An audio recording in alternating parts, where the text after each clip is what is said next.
Hello and welcome to Guy Cocker's Video Games Podcast, Episode 5 on 3rd of June 2013. I'm your host, Guy Cocker, and this week I'm joined by a leading games developer and a couple of expert journalists to pore over the week's news, discuss your feedback, and give away some cool stuff.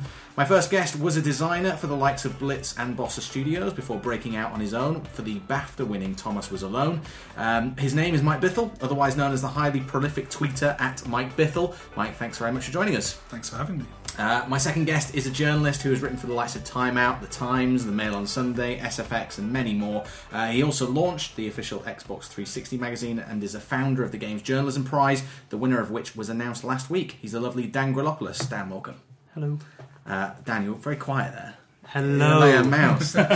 My final guest is a journalist that goes by the well-known Twitter handle Buck Sexington. He's the ex-reviews editor for PC Gamer and current freelancer for IGN, PC Gamer and Rock Paper Shotgun. It's Craig Pearson, everyone. It's me. Hi, Craig. Hi. So we should say before we start this show, we've actually recorded this in the past in a lost episode of the podcast, which due to my poor sound management was unusable. So apologies for that. So thank you very much, guys, for coming back and being on a different show. It was originally the second episode, but yes, lost to the sands of time. In this week's show, we'll be going down the week's gaming news, looking at what games you can play this week and what we think about them, and talking about what we've been up to. And please, whatever you think about the show, email podcast@guycocker.com and let me know what you think. First up, we've got 5 copies of the excellent Thomas Was Alone, and I'm not just saying that because you're in the room, Mike, very kind. to give away on PC. All you need to do is tell us who was the BAFTA-winning narrator of the game. Answers, please, to podcast@guycocker.com before... What date are we on now? I've got this date wrong, haven't I? Before next week's podcast, before Monday of E3, which I think is the 10th, and I will announce the winners on next week's show. All right, gentlemen, let's discuss this week's feedback. Plenty of emails that have come through this week. Eric Song via email asks, from last week's podcast, I heard several arguments for and against the new console. This is the Xbox One. But I'd also like to hear from you guys. Do you think that the Xbox One is another footstep towards the future of technology, or just another console which will serve no more than higher resolution graphics? Mike, let's go to you first. Yeah, no, I think it's definitely a change. It's not just high resolution graphics. I think that they're trying to do something differently. Well, they're kind of going back because it's always been the Microsoft's kind of mantra to be the center of the living room, right? And this feels like the kind of a very cohesive step towards that. I get it. I don't necessarily agree with it as an objective, but it's definitely an objective. They're definitely trying something. So, which TV is this? So you were talking about that. So it was long. Well, correct me if I'm wrong on this. It's long been their ambition to get that sort of big box that does everything into the living room, not just games. Is this just Microsoft as a bigger company saying, right, now's the time, we're going to make the Xbox more than just games now, it's all about entertainment? What do you guys think? Feels like consolidation of that, yeah. Yeah. What do you think, Dan? Dan? Definitely. I mean, it's all about all the stuff they're doing with Skype and getting the TV hub so it works with playing your games and watching TV and having phone calls and juggling and farting around at the same time. All of that stuff. It sounds like they're really, really intent on capturing that person with a short attention span market, which is all of us nowadays thanks to social media.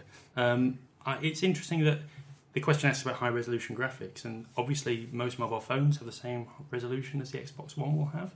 It doesn't support anything higher than 108p, does it? It supports 4K if developers want to use it. If they want to use it, yeah. Okay. Yeah. And they won't because they'll have to ditch so much visual quality. What resolution is the camera if it supports 4K? I think it's a 1080p camera. You mean on the Kinect? Yeah. But you're only going to see it in a tiny little window at the side of your screen. That's the thing unless you pull your hands out and then it expands. That's true. Oh my goodness, yeah. Or Xbox expand. It's this whole thing of it's the same thing that I think the Wii U was a reaction to, is this idea of second screen that everyone's obsessing with, which is this idea that no one watches TV anymore. We're always juggling lots of things. But the problem I have with that is we don't necessarily want to juggle those things on the TV. We all have our iPads in our laps or whatever. And it just seems odd to put it all on the one screen. That seems very strange. It seems like it causes a lot of fights in the living room. Yeah, totally. Who's in charge of the Xbox? Yeah. Well, whoever can say Xbox loudest, I guess. Craig, I know you're predominantly a PC man, but what do you think about Xbox One, and do you think it's more than just shinier graphics? It's obviously more than just shiny graphics. I was fairly cynical about it. It didn't seem that much of a bigger step forward in terms of technology, the Kinect stuff, but like Mike says, they've got a clear strategy that they want to kind of focus on, and it might not necessarily be games, which is quite heartbreaking, really. Okay.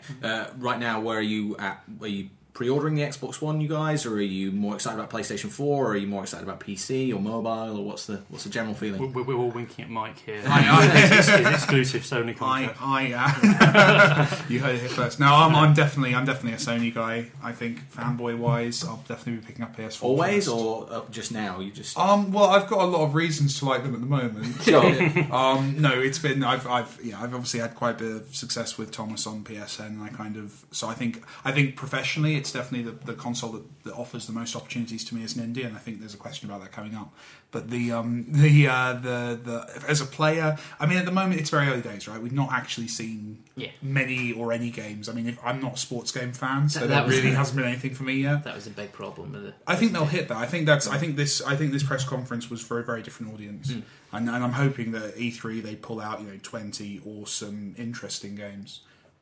We'll see, I suppose. We'll see. All right, moving on, although still on the subject of Xbox One, Peter Hung says, one thing that really baffles me is that not many people seem to have noticed that Hideo Kojima was actually in the Xbox One introduction video, that annoying montage video they played before Don Matrick took the stage.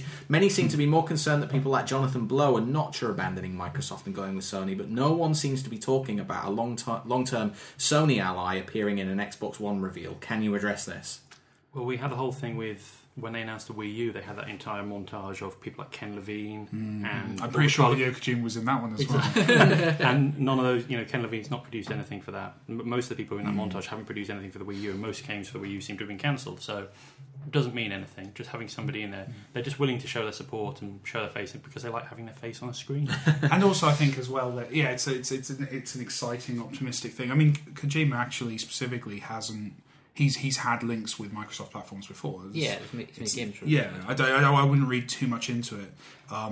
But yeah, I do think the lack of indies, the kind of the mumbling in the indie ether is that no one's going on to Microsoft, which is really interesting. Is that, I mean, unless I might look very stupid at some point when someone does announce, but I only know of kind of one high profile indie who's even talking to them. And it's not something that's really... A lot of people are being almost shunned by them, whilst simultaneously, obviously, Sony are pulling out all the stops to make us feel very, very special. So it's a very... That's troubling, but I think it's a focus shift. I think they're going more down the AAA route, which is fair enough, and not necessarily the worst idea. No, there are plenty of avenues for indies anyway. I mean, you've got... If you get in PS4, that's fine. You mean elsewhere beyond Microsoft? Yeah, oh, absolutely, exactly, yeah. And at that point, you don't really need to worry about the other things that Kinect does. You just need to worry about a controller or a keyboard and mouse. You don't need to worry about the movements and the gestures. Just to peek behind the curtain, Mike, and give us an insight. What's Sony been doing to woo indie developers? Is it massages? Is it chocolates? It's mainly money. Okay. Just hundreds of thousands. No, no, they are. They're just, to be honest, they're just talking to us. I think that's the thing.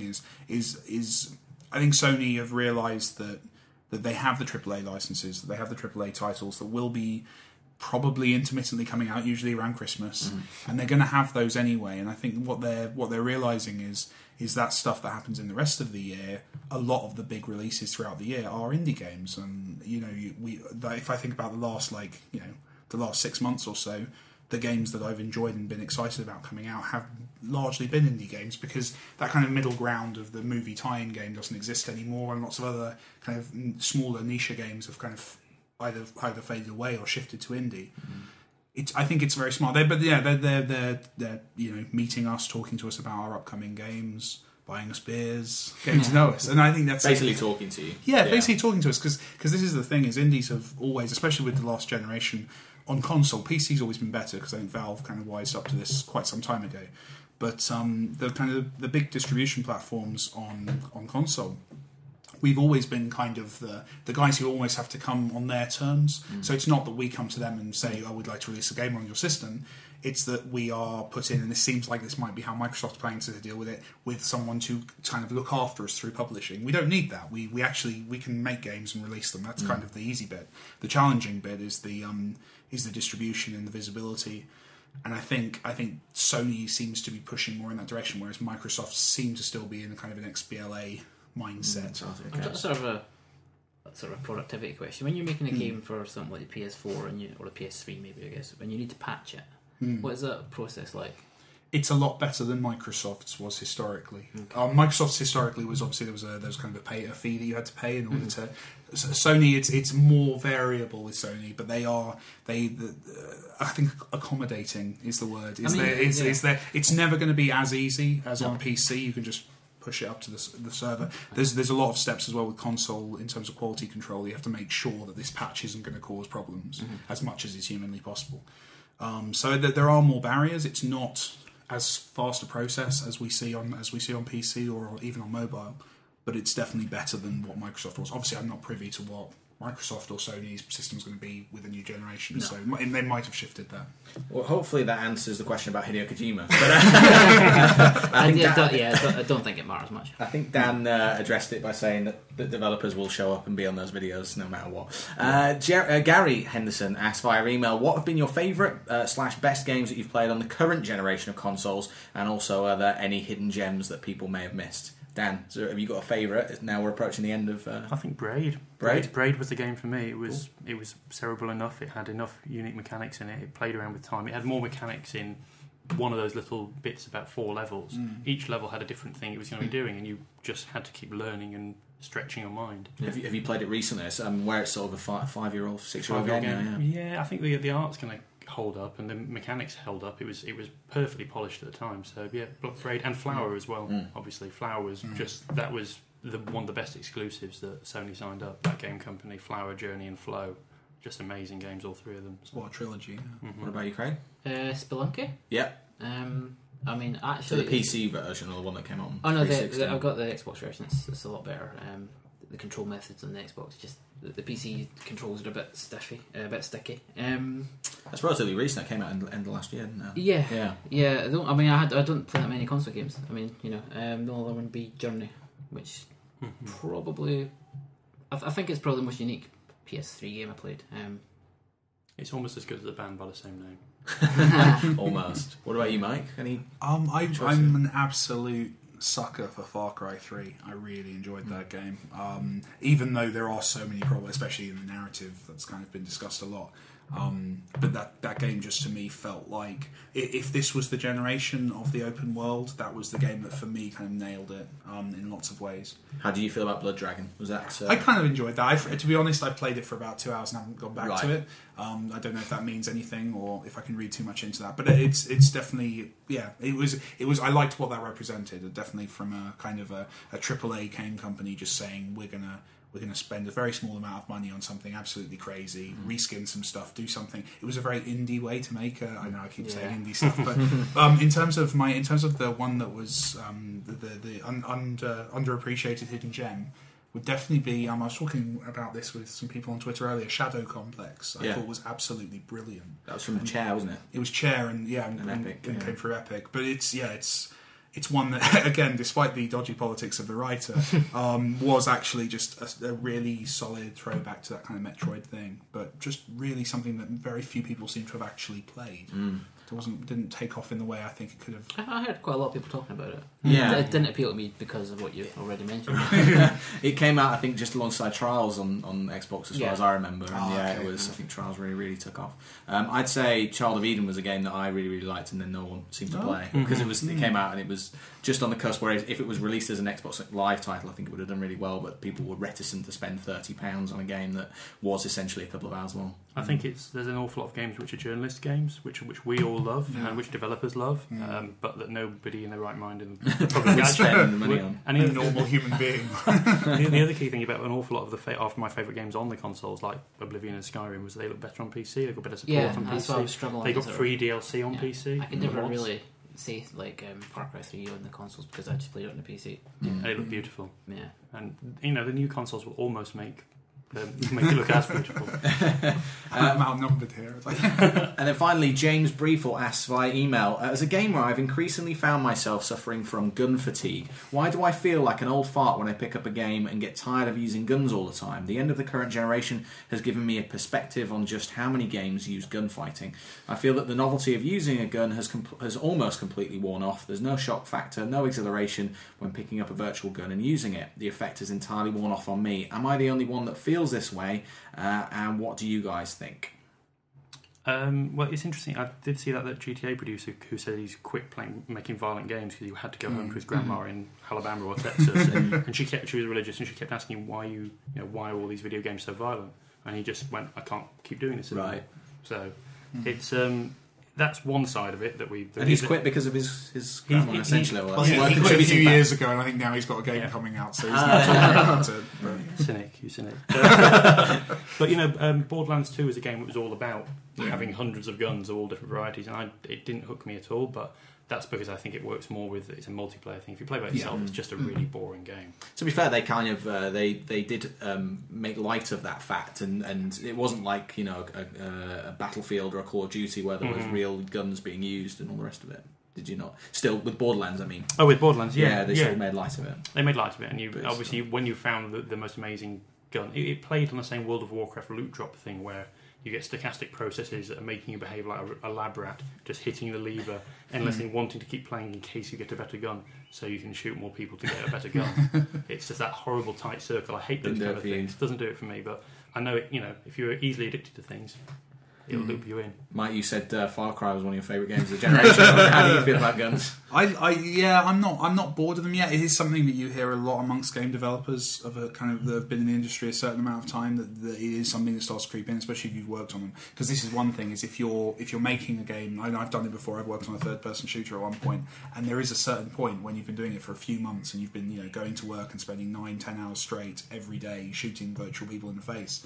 There is something starts to creep in and it starts to bother you a bit. I think I like it in games. I do enjoy games with guns. It's not something I want to put out into the world, though. I don't see myself ever making a game where the player shoots people. So we've got kind of an exclusive there. Mike Bithell's next game will not feature guns. Well, I didn't say that. I said the player wouldn't shoot a gun. Right. I'd definitely give someone else a gun. But yeah, no, it's something that. I don't know. It's for me. It's putting aside all the moral debates. It's just a cliche. It's a nice, easy crutch, and that's both a good thing in some cases and also something to be avoided. What about you, Craig? Are you playing any games at the moment with guns? I play a lot of TF2 all the time, and I did just play Shoot Mania, which does guns but differently. I was actually thinking about Far Cry 3. The one thing that I really liked about Far Cry 3 and Far Cry 2 actually was the flare gun. I like interesting guns. I don't really care about other guns, but if you put something interesting in the game like flare gun, which actually allows crowd control and a weird sort of fire mechanic to come into play, it's actually it's quite enjoyable. But if it's like, I'm not really going to be able to tell you what kind of guns are in Modern Warfare or in Arma 3. It's not something I really pay that much attention to. Right, so you don't pay attention, like new multiplayer mode on, the guns have been balanced slightly differently in this Call of Duty, not too bothered. But that said, I am playing a lot of PlanetSide at the moment, and I'm not. I like gun games which work well. Like Stalker is a wonderful example of a game where the guns work with the rest of the world so well, and the shortage of ammo. But PlanetSide 2, I've spent so many hours just trying to work out which gun works for me. And getting particular night vision scopes and modifications and all that. So have you been paying for them?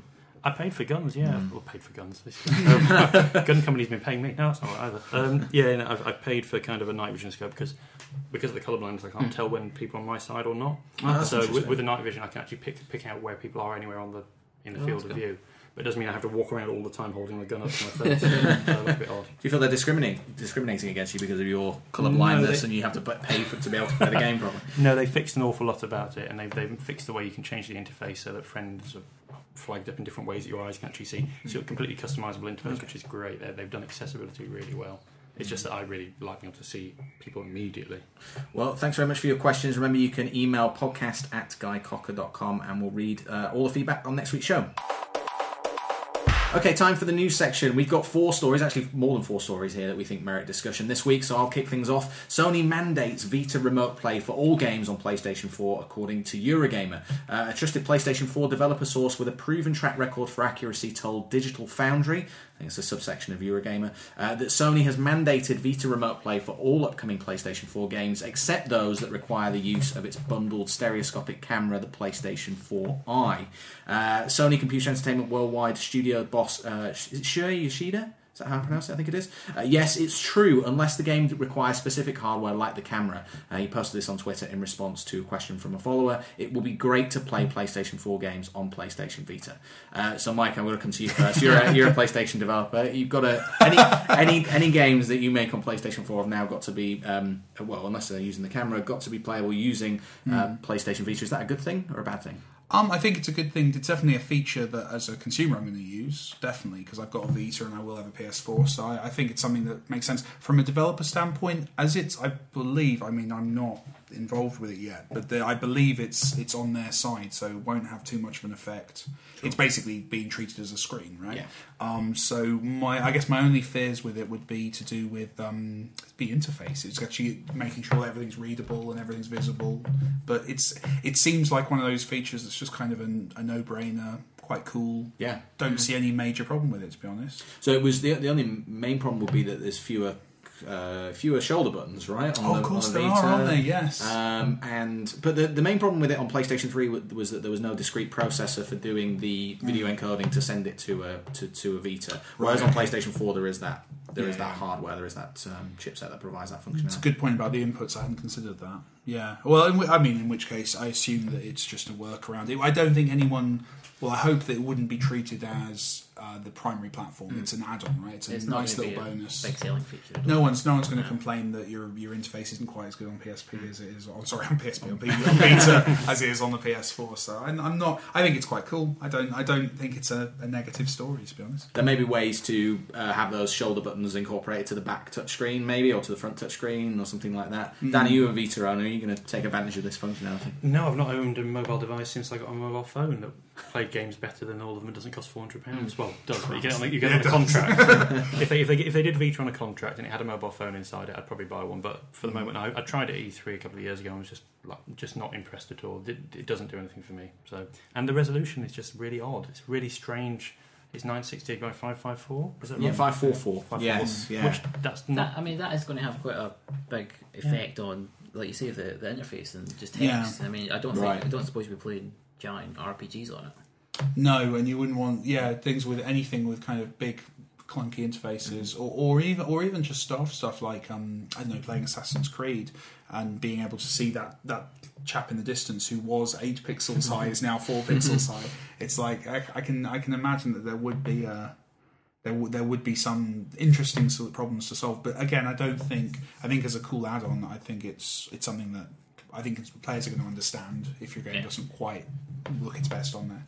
Yeah, the technology here, according to Eurogamer, is that it downscales the 1080p frame buffer to the Vita's native 960 by 544 resolution using the built-in hardware H.264. That's charmingly roundabout, isn't it? Yeah. They're going to render it high and then do it down to this postage stamp size or postcard size. So yeah, I mean, I think it's probably only going to work locally as well. So essentially, it's for the toilet. For the toilet, it's a toilet feature. It's a toilet feature. Well, it's good that it's coming anyway. I'm sure for the few people that have a Vita. It's a bit like that. The thing we discussed in the missing podcast, the NVIDIA Project Shield, which is the same thing but with the mobile phone resolution screen, so 1080p. Yeah, so it seems mad that people want to do this and are paying all this money for them. But. Yeah, and it's not streaming actually, but there's a device that there's an event for this week which I got emailed about called a Mogger, and it's basically a controller that cradles your Android device, and so it's the big thing this year. The big trend is these mobile phone controllers. Okay, so next story: Metro Last Light sold more units in week 1 worldwide than its predecessor did in 3 months, according to Eurogamer again. Metro Last Light topped the UK charts, but it was a hollow victory as its UK retail sales didn't even match those of its much less publicised predecessor. That only tells a small part of the story, however, as both digital and US retail sales were significantly higher. Publisher Deep Silver didn't list exact figures, but noted that across all formats worldwide, Last Light sold more units in 1 week than Metro 2033 did in 3 months. Now, I think we were talking again on the last podcast, Craig, that you quite liked Metro Last Light. I still haven't had the time to go back to it. It's very, very pretty. Yeah, is what I was saying. You were saying on PC. It's honestly as pretty as Bioshock is. Which is a big statement, but I think I'd agree. What about you, Mike? Are you a fan of Metro? I played the last one. I was one of that tiny number of people who bought it in the first 3 months, I think. Yeah, I've not got around to seeing the next one yet, but it's on my list of things to check out. It's impressive, but it's kind of, it was, I remember with the last one, it was a very niche kind of, it was a word of mouth game, definitely. Yeah. And that would lead to consistent sales over a long period. I wonder if this, because obviously they've done the PR push instead, if this one is, if they're just truncating, or the other way around, but if they're just squishing it all into the first week, and actually you're going to see less of that kind of long tail of sales, I don't know though. It's just, very cool though. It'll just be a thing. You wait for a Steam sale and it'll bump it again. Yeah, Of course, absolutely. yeah. Or a humble bundle or something like that. Dan, it's it managed to do pretty well on PC, and there was another point in here. It wasn't particularly, there wasn't much competition around for Last Light. Is that part of it? I think it's a little bit quiet at the moment. A lot of people are saving stuff up for. Well, they're trying to get rid of all the dead games that are going to come out on 360 and PS3 at the end of the generation, and they're saving a load of stuff up for the next generation as well. I found it fascinating. Did you ever see that story on Eurogamer about the development of Last Light? Oh yeah, quite how horrible and depressing it was. Yeah. Well, I saw that story, and then I saw a video that showed exactly the opposite of it. Okay, so it's unconfirmed because it was someone from THQ or something. It was the man who was in charge of THQ after.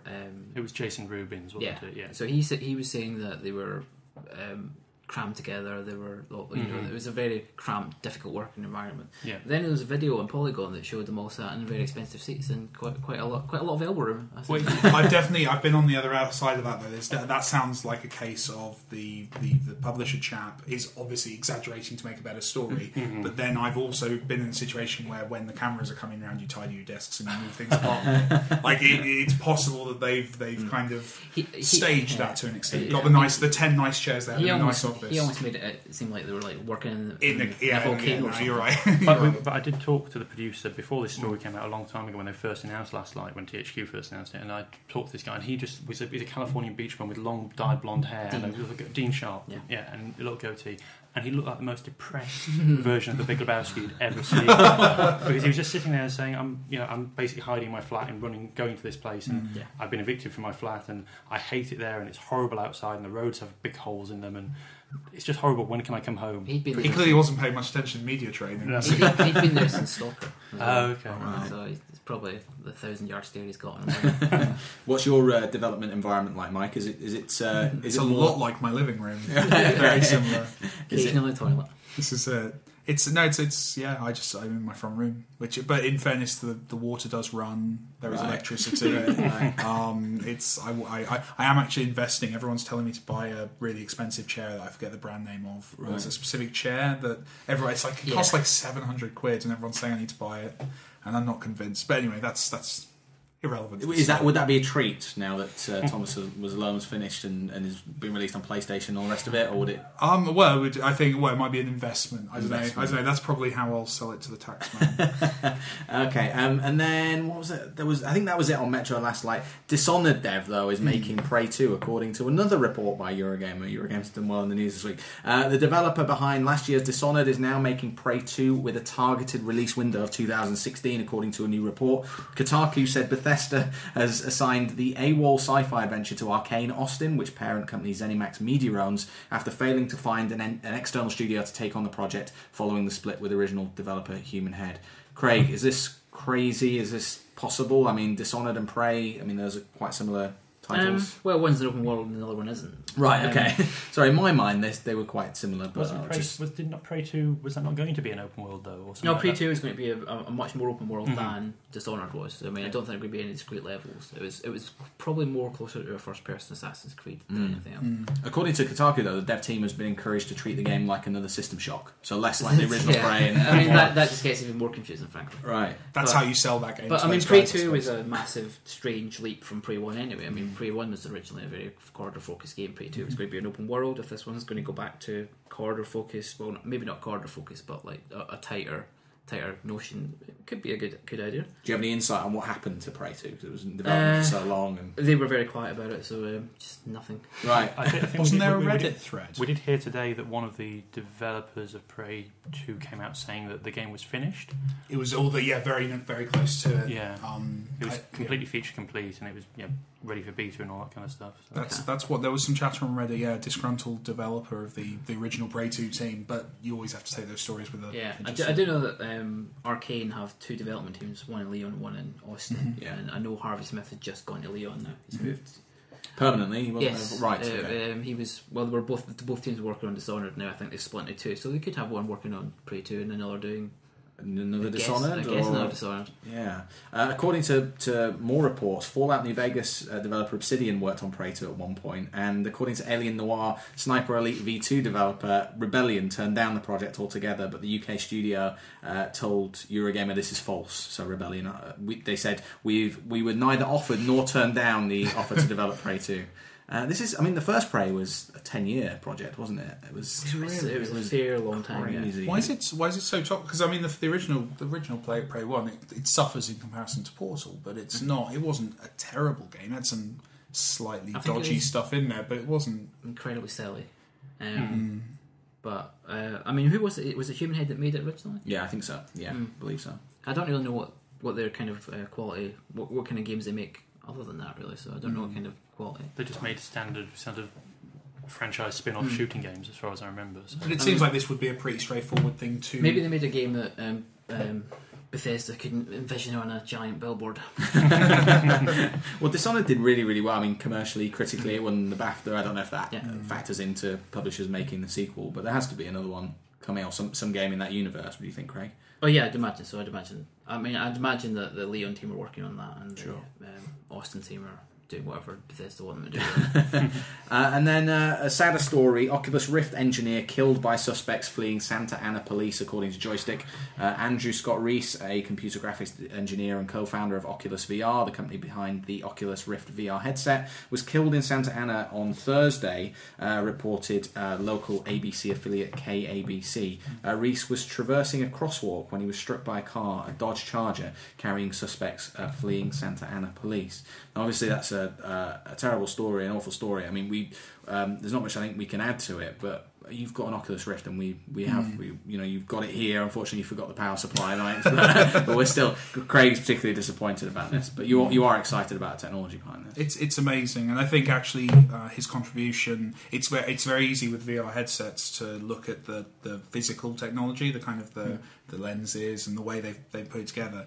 But what's actually very interesting is the graphical stuff that's actually happening in the hardware, in the software, to render those grain graphics in such a way that they can then be stretched out and warped back onto the lens and turned into good stuff. That's kind of the thing that Oculus does that the other VR headsets don't do. It's almost a differentiator. So it's his work on that is massively important. Yeah, it's definitely it's I don't think it's ever going to take away the TV in the living room, but it's fantastic technology, and I can't wait to see where it gets to in a few years' time. It's a shame he's not going to be involved. Yeah, so he was only 33. There's a statement on Oculus's website. It says he was a brilliant computer graphics engineer, an avid photographer and hiker who loved nature, true loyal friend, and a founding member of our close-knit Oculus family. Would you say that right now it's the most exciting thing you've seen in games, or that's happening in games, or from a hardware perspective? I think so. That an overstatement, maybe? I remember when I first tried one on in New York a few months ago, before getting my own, and it was like I described it as a low resolution holodeck. It's absolutely astonishing, and I've worn VR headsets before, and it's a completely different beast. So no, to me, it's the most exciting thing. I find it much more exciting than 3D ever was, or any of those kind of technologies. It's massive. It remains to be seen whether it will take a role in mainstream games, but it's definitely one of the very, very exciting areas that's pushing. I downloaded a bunch of games that I will now not get to play. So Bungie have been making games. I'm so sorry. There were quite a few interesting, like the one I downloaded one where someone had a 2D game, and his implementation to get it on Oculus Rift was to recreate an entire room with a computer with his game. That's fantastic. And the other one was a guillotine. The guillotine one's amazing because that actually uses, because that's the one thing with the Oculus is there are certain kind of game design limitations imposed by technology, and one of them is the kind of the limitations to your movement. And the one thing, the biggest effect I've seen on anyone is when people look down for the first time and they don't see their body, and they become very, very scared. It's like almost a guttural reaction of where the hell are my legs. So actually making a game that keys into that with the guillotine game just seems so clever. One of those things where you're like, why didn't I think of that? But it also makes you nauseous. That's the thing. If your head is moving without actually moving, if it's moving in the game and it's not moving in real life, then you get inner ear problems and you feel nauseous. So even so, you feel even worse. I think it's called dyseunia in the headache, the decapitation game, because you're suddenly Your head's bouncing all over the place. Well, the moving is the problem, right? Yeah. Because this is the problem when people move through 3D spaces, because obviously you're used to this idea of 2 thumbsticks or a mouse and keyboard. That's not where it's working best at the moment. At the moment, it is working best with fixed position or fixed position on a vehicle, say, because there you're used to that. You got car sick as a kid and you grew out of it. Well, in most cases. One of the elements I didn't download, which had a full body awareness, was a bagpipe game where you had the reason I didn't download is because I didn't have a PlayStation Play controller, so you use the controller to play the bagpipe. Wow. Looking down, you see the bagpipe. That's pretty awesome. That's pretty cool. Yeah, you're not going to get sick doing that, at least. You're a big Team Fortress fan. I think you said a few minutes ago, Craig. But Mike, I overheard you saying it's not very good on Oculus. Or is it's the, well, I couldn't get it working. There's some stuff they haven't implemented, some of the HUD stuff. So if you look forward and aim down your gun, you're fine. But if you try and see how much health you have, you just kind of start collapsing. It's rendered in different places. How HUDs work in games. Well, in theory, I mean, Iron Man's the one that everyone always points to as it's exactly as you'd imagine that to be. So you've got this whole sphere of vision, but obviously from a programming point of view, you have to render a 2D plane in front of the player that you project that onto, or a curved thing. For the Oculus Rift, there's special things they have to do though, because of the curve, as you say, you have to have it right in the quite central field of view. You can fake it. You can fake it, and that's what I was talking about with the chap who did the graphical stuff. Is there is warp stuff there that if you're clever with it, you can kind of overcome that. But then the resolution actually dips off, because even though it looks square, you're obviously using less pixels. I was thinking more about just as a thing in front of you at all times. Is it how do games deal with it? It seems to me that HUD at that point would be something you just have a button you just press to bring up and move away. Yeah, I mean, well, it's the biggest problem is obviously the Oculus occupies your peripheral, so it's kind of whatever you do with it is going to look smaller. Weirdly, it's going to take up less space. But the problem is at the moment in terms of how it's rendered in Team Fortress is slightly off, but I think they're working on that, and far be it from me to criticise. Because I had to really fiddle to get it working. It's interesting though, and it does offer some interesting things. So, for example, physical. Obviously, you have stereoscopic vision, so where things are placed. So, making HUD that works in an environment and kind of augmented reality stuff is very powerful. There's actually an argument that just rendering a 2D kind of HUD as we're used to it is actually kind of the worst way you can possibly communicate that stuff. But it's very interesting. What would be a better way to have? Watch Dogs looks like it might have some. Watch Dogs is doing some interesting stuff in that, in terms of stuff in the environment, using the 3D awareness, basically placing things in the environment. Right. It's a very interesting kind of David Fincher sort of introduction. Yeah. So it's kind of raycasting out into the environment and then choosing where the reticule is, say. Yeah, you could do so. Yeah, exactly. Doing stuff where you're placing things based on physical placement of things.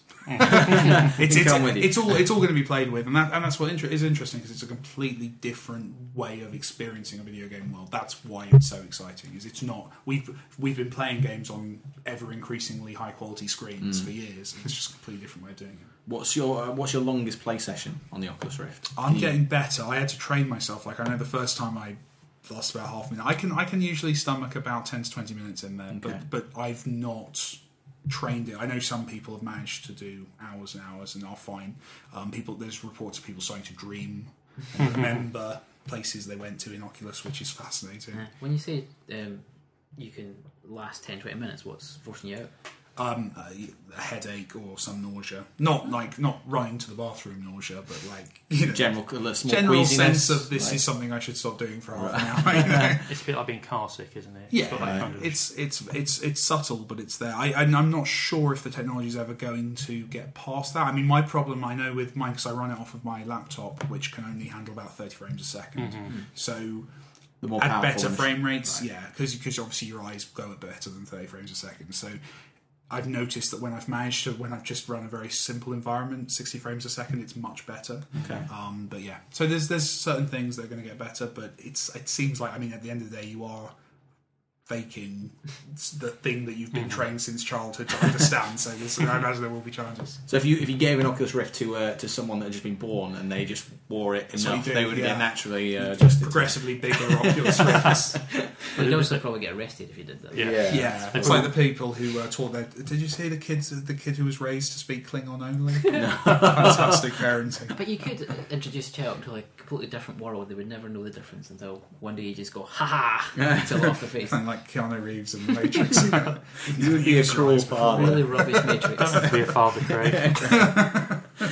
So we should stop talking about it because it's just rubbing in the fact that we can't play with it now. I'm sorry. No, it's all right. Next news story, which is a news in brief. Grid 2 goes to number 1 while Fuse flounders at 37. So Grid 2, has anyone played Grid 2? I think we were talking about it in the Lost podcast. No one was really interested in racing games. Is that right? No, we're not racing. Not racing. Not racing games. Well, I've been playing some of it, and it's fun. Very much like I what understand you'd it's expect. a from good Grid. example of the racing genre, though. Yeah. Such professional.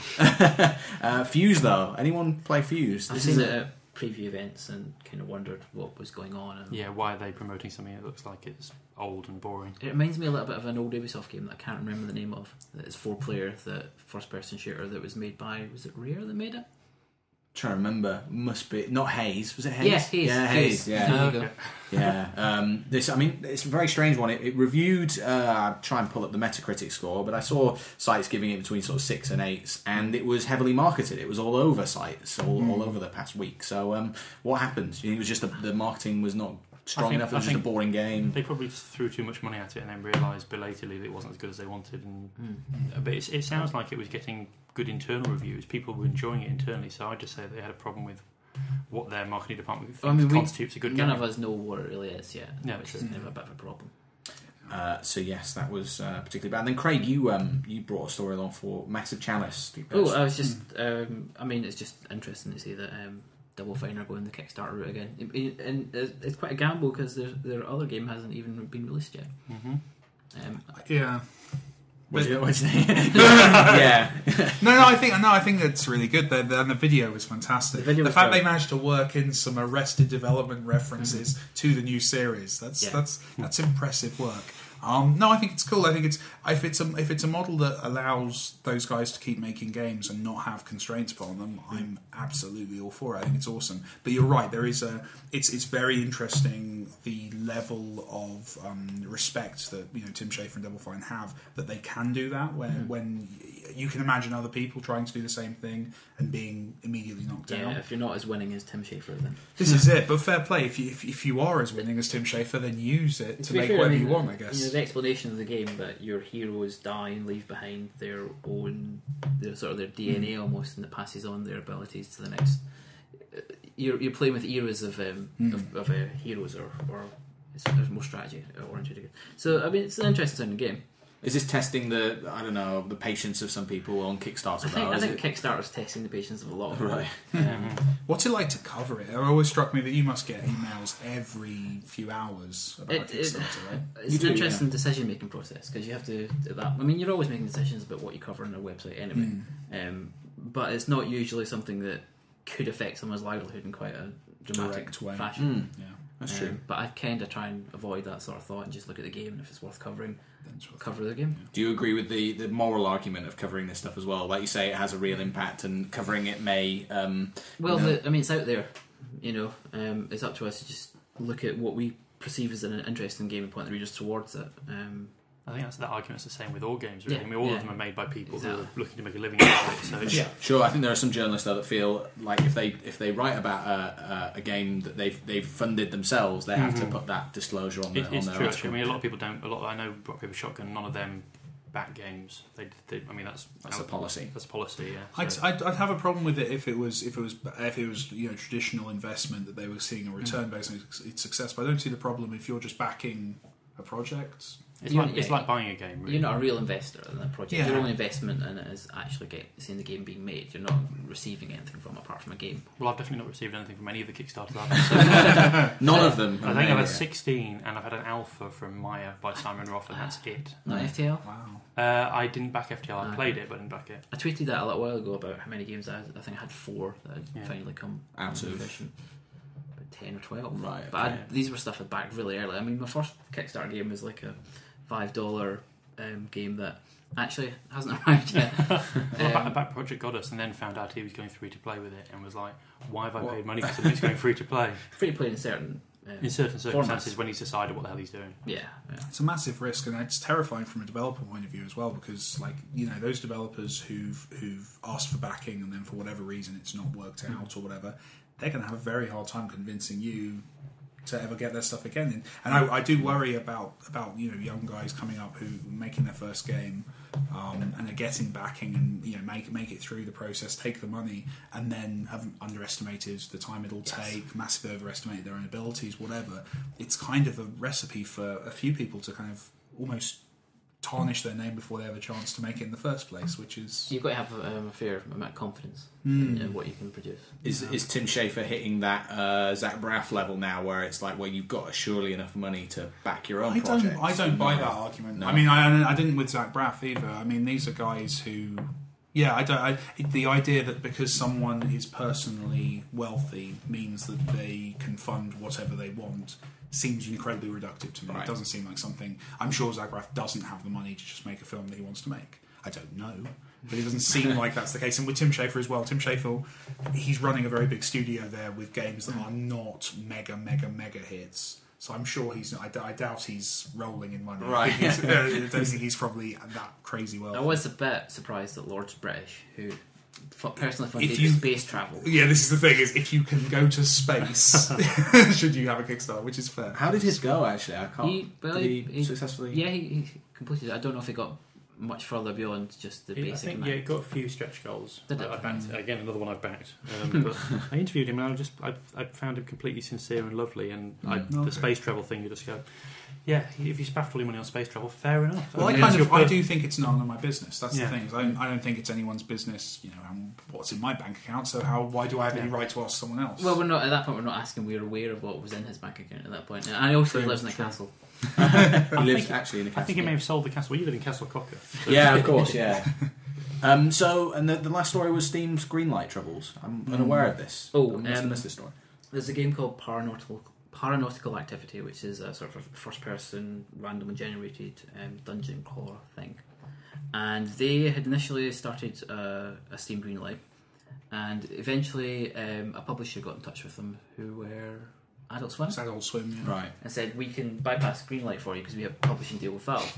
Valve heard this and said, actually, no, You're not allowed to. you're not allowed to do that. We don't want indies thinking that they can go to publishers and bypass Greenlight. And this is what the developer Paranautical Activity told everyone, and it's kind of blown up a little bit. Right, okay. And where are they at now? Are they... Probably been Greenlight. Yeah, of course. It's good publicity. Yes, the publicity sort of boosted the Greenlight campaign quite a bit again, but they didn't think they'd ever have to do that, so they're a bit caught out. It is an interesting one because I think Valve's point of view sounds a bit mean that we don't want people bypassing it, but in the same way they're also saying to those people, don't give publishers part of your IP. He asked questions about what the role of publishers is on Steam at all in the future. I mean, Valve have said before that they might be setting up kind of publisher-owned portals, which are kind of white-labelled versions of Steam that publishers can do themselves. And then there's the official Steam Centre portal.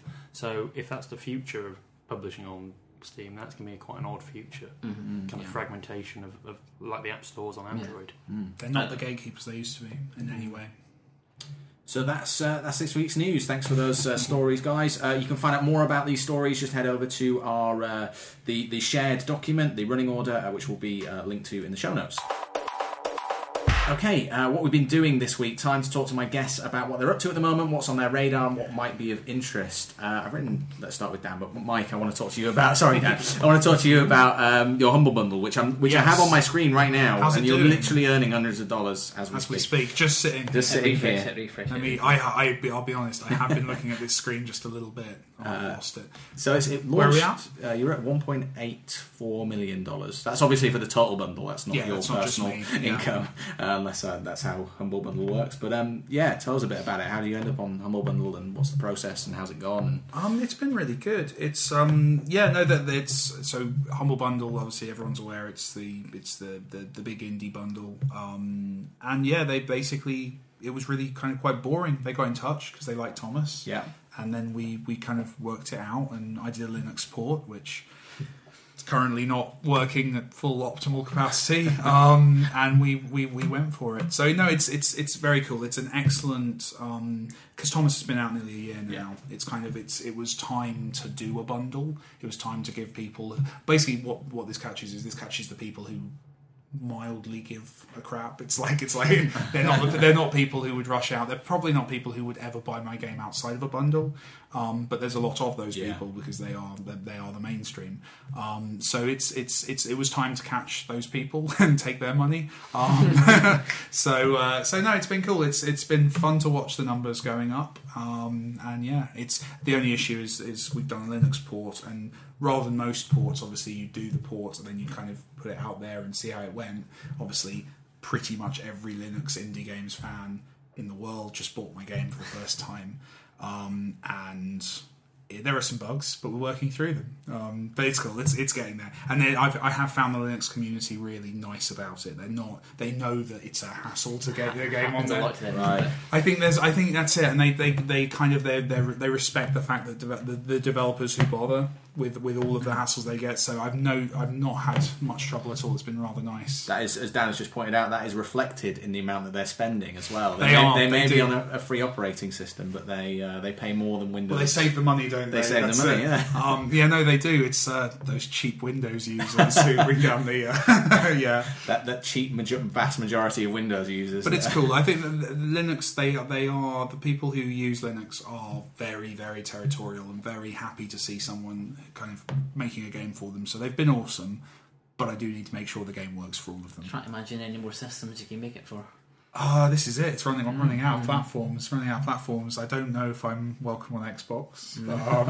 Have you been asked? Could you ever get it on iPhone or iOS or anything? The people have asked. I'm not convinced by it as a platform for platformers. The controls don't work. No. I've seen some good versions and some friends have made them, so I don't want to be too mean. But basically it doesn't match up to my requirements. And also, honestly, the way indie games are selling on mobile doesn't seem too enticing right now.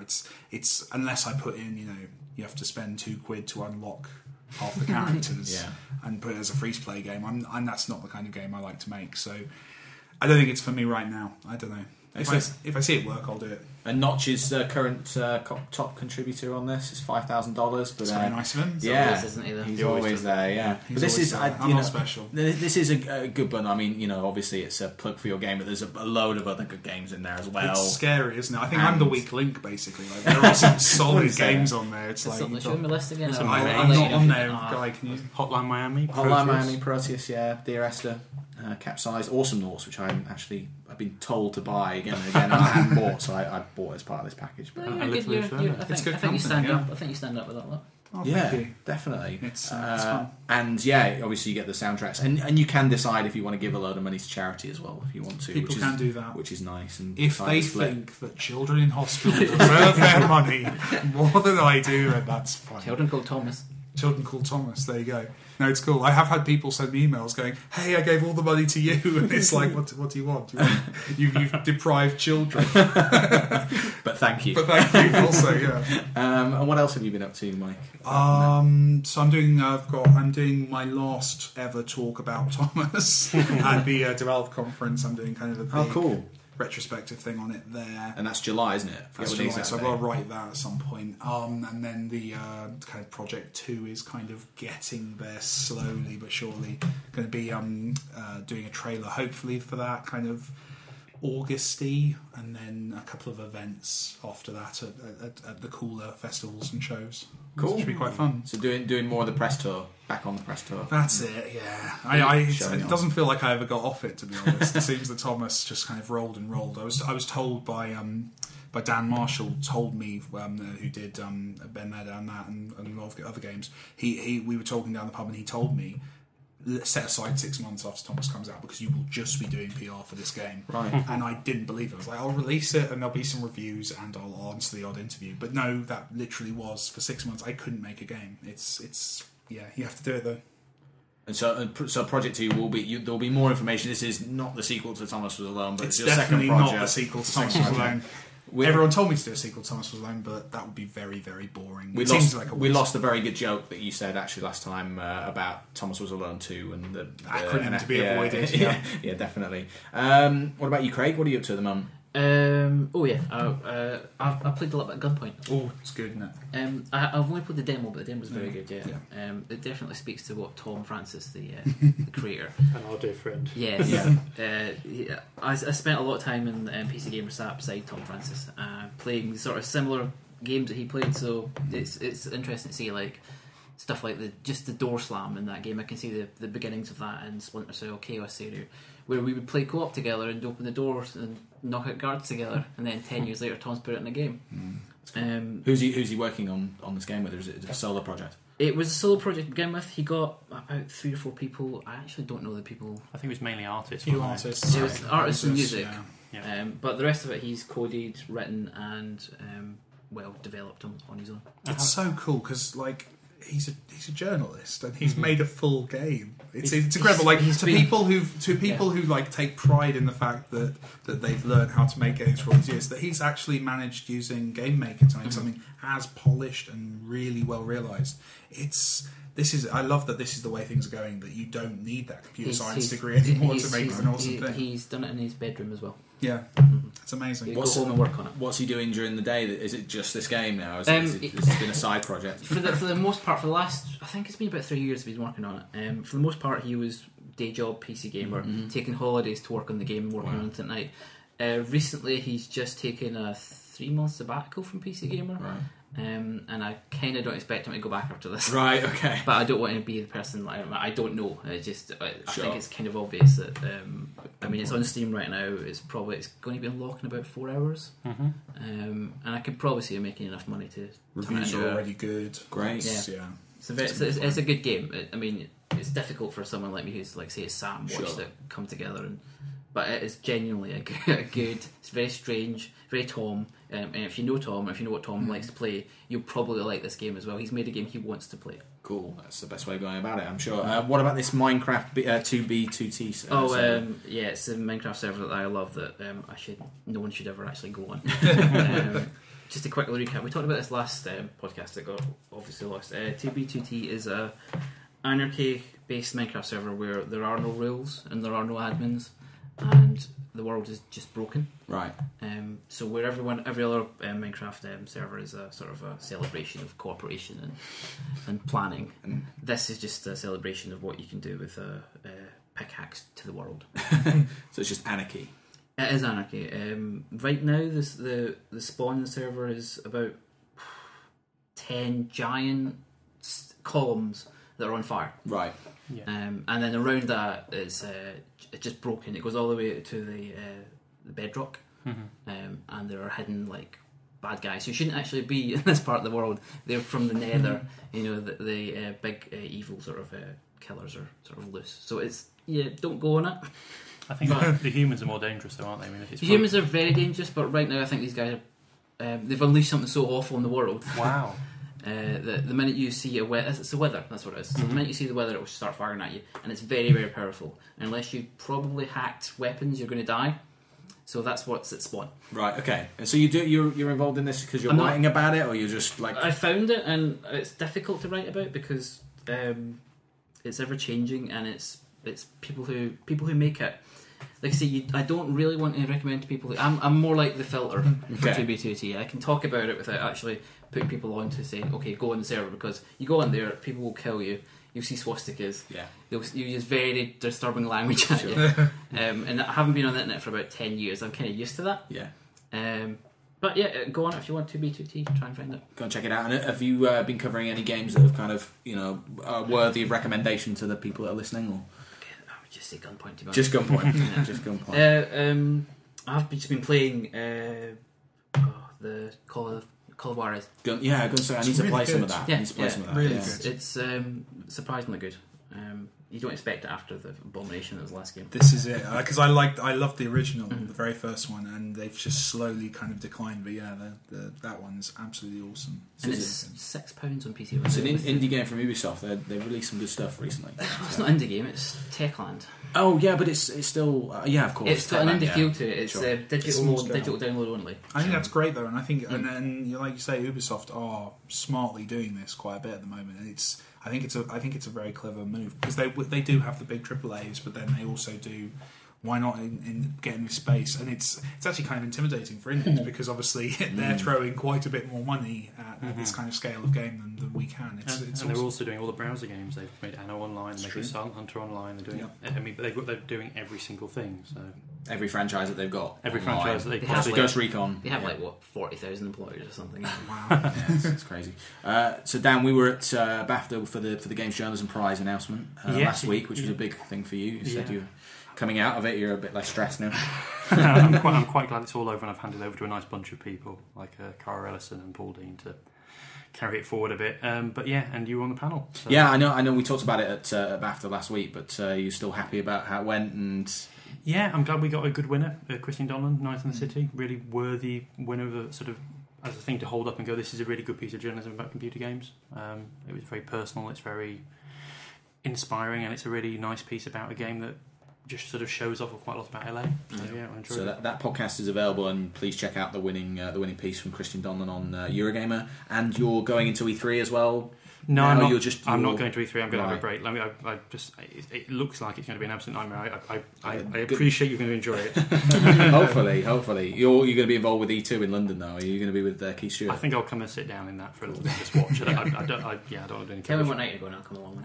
This is E2 at Loading Bar in London next week. If you're around in London, it's I think it's open to everyone, isn't it? It is. Yeah. Are you going to be talking? I'm going to be doing something. I don't know. I've got the email from Keith. I haven't looked at it. But yeah, I'll be there. It's a very small bar, so get there early. It is, yeah. Yeah, no, absolutely. Is anyone going to Rest?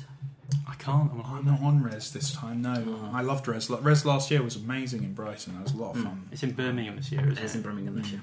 Res in Brighton was kind of the first time I think Hotline Miami really kind of got seen by a lot of people. It's the Eurogamer Rock Paper Shotgun PC sort of show. Is it PC and indie? I forget the tagline underneath it. Yeah, I think you basically hit the nail on the head there. Right, okay. And so you have been covering games that may be at E3 that you can't talk about. Yeah, lots of lovely games that I can't talk about. Right, okay. I've been playing a lot of this week. I played a lot more of Warhammer Quest as well, which is an iOS. If you're a Games Workshop obsessive, just get it. There's no point in me talking to you. Why are you still listening? Just go and get it. When's it out? Is it out? It's just come out. It's expensive. It costs £3, which is expensive on iOS. And all the extra characters are all £2 each. But really? I've already bought some. How many characters are there? There were 3 extra characters. So, but it's things like if you're a Warhammer person, Troll Slayers. You've got to have a Troll Slayer. I know what a troll is. Yeah. Okay. I imagine that's someone who kills trolls, right? So it's fun anyway. So we've been playing that. I played a little bit of Impossible Road. Did you see that at all? I didn't know. It's another free runner, but it's just about tumbling down it's almost impossible to actually play the game fairly as you're meant to play it and stay on the road. But if you can manage to land back on the road when you're falling, then it's fun. So that's a good game. I play a lot of that. Check it out. Impossible Road. Impossible Road on iOS. And then you've written down here the Welcome Trust grant, which is interesting stuff. Another thing I, in my hubris, pitched was Welcome Trust were giving development grants for people who are happy to engage in biomedical science and promulgate it to the masses. So I gave them a pitch saying, we can make a game about exploring Mars as cyborgs. And they went, yes, you can make the game. And we've gone, okay. So yes, now I need to spend the rest of the summer working on the game. And then we'll be pitching at Develop, where Mike is. But I'm also meant to be taking photos at Develop, so I'm not quite sure how this is going to work. So I'll take the pictures of you pitching that. Exactly, yeah. You can do all the others. That's so cool. Are you pitching on the stage? Yeah, apparently we're pitching on stage, and I have the most, as Craig probably knows, I have the most amazing stage fright in the world. So I'm just, not really looking forward to this. Have you got a partner in this? Yes, it's Byron Atkinson Jones, who used to work at Lionhead. Right. He's worked everywhere. He worked at Introversion for a while as well, didn't he? Exactly. Really, now really at Headstrong, talented. is it? Oh, that Byron. I know. No, he's independent now. Independent, okay. Yeah. There's Zeotech Studios, I think. Yeah, doing some really cool stuff actually. So, and now this as well. Yeah, now this. Yeah. So when you say you're pitching it, what does that involve? It involves making a prototype in the next 3 weeks, and then standing on stage and going, "Look, you can see from this prototype, this is the kind of thing we want to make." Someone's going to be using Unity, aren't they? Well, Byron's kind of whiz on Unity. He is.